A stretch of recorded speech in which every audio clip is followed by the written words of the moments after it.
Hello dear students, here Dilip Jadhav sir.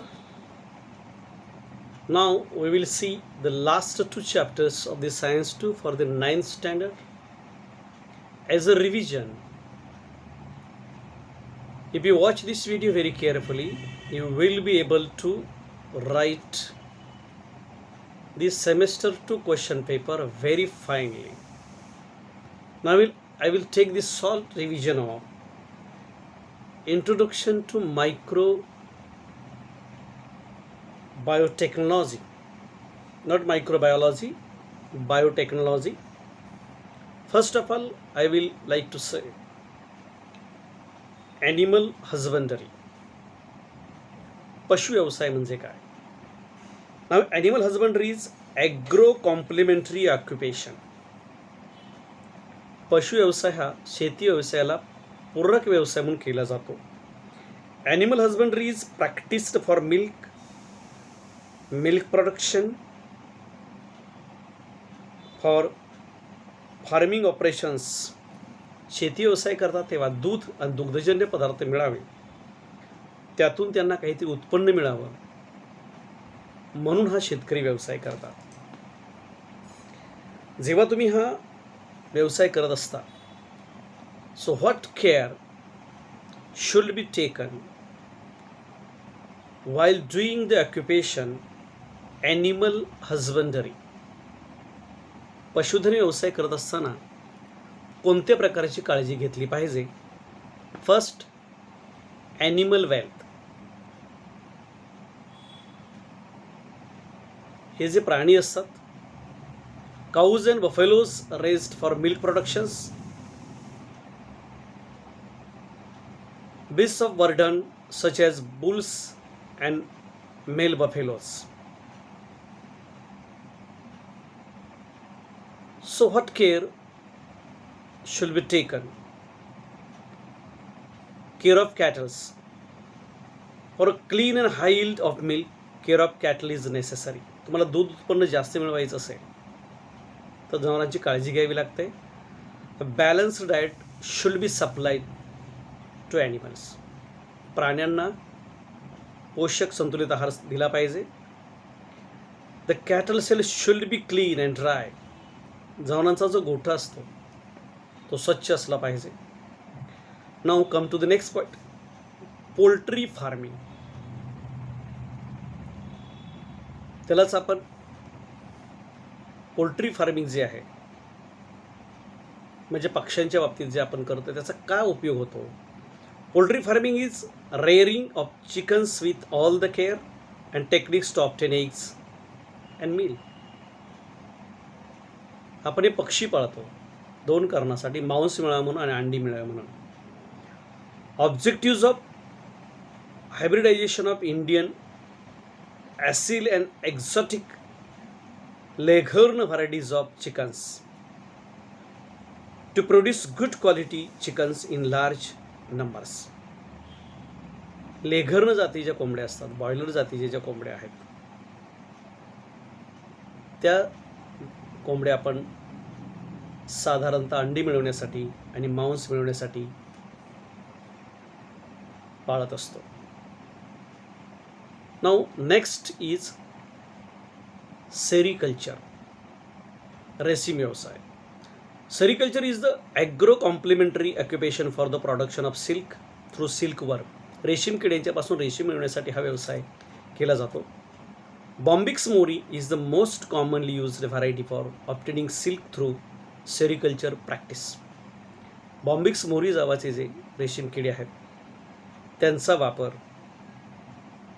हा रेशीम मिळवण्यासाठी केला जातो. These fibres are used for best kind of fabric woven from the processed silk threads. Silk thread जे असतात त्याच्यापासूनच म्हणजे कपडे मिळवण्यासाठी किंवा याच्यासाठी या रेशीमचा वापर केला जातो. पुढच्या प्रकरणाची माहिती आपण याच्यातच पाहणार आहोत. Now observing space, that is the telescope. Now first we will like to understand what is space and sky. Sky आकाश, स्पेस अवकाश यामधला फरक आहे आपण बघूया. visible portion of the atmosphere and outer space seen by simple eyes without any equipment from the earth is known as the sky. कोणत्याही प्रकारचं उपकरण न वापरता जिथपर्यंत आपण आपल्या मोकळ्या डोळ्यांनी पाहू शकतो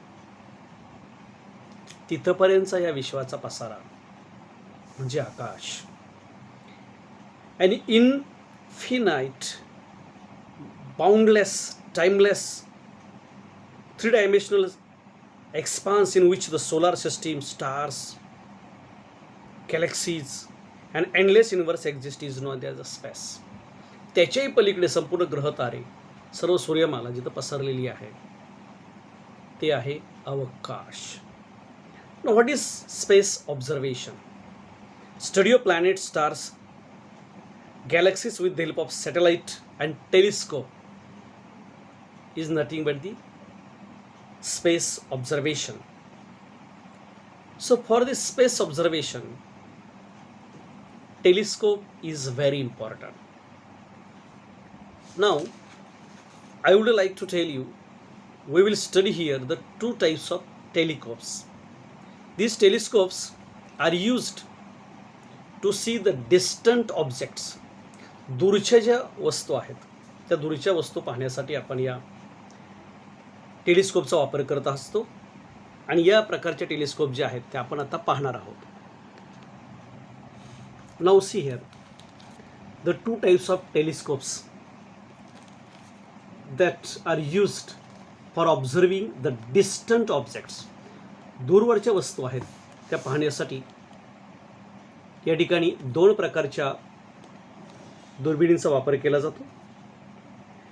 या ठिकाणी दी पहिली जी आहे ती द न्यूटनियन टेलिस्कोप.